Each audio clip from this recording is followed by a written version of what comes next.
siêu ấm ngập hồn. Bao lần tiếng cuốn reo trái tim em dồn dã rung theo, ấm môi hôn khi thoáng nhận giọng nói êm đềm. Rồi thời gian trôi qua, cuộc tình đây đã xa.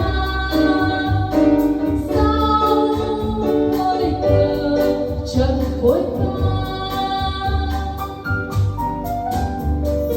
bao lần thức thu đêm ngón tay đàn hàng số thân quen mà run run chiếc phút kia giờ quá lạnh lùng.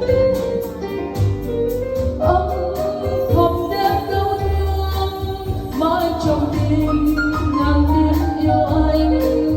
Chiếc phút kia giờ im lìm chẳng chút linh hồn.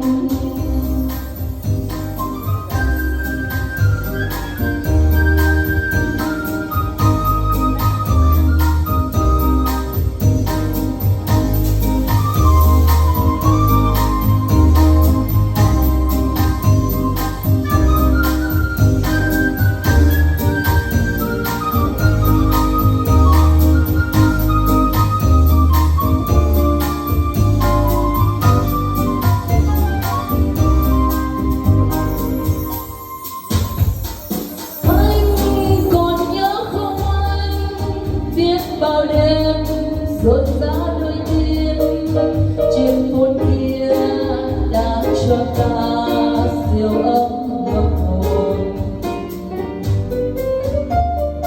Bao lần tiếng cuốn reo trái tim em rộn rã rung theo, ấm môi hôn khi thoáng nhận giọng nói êm đềm. Rồi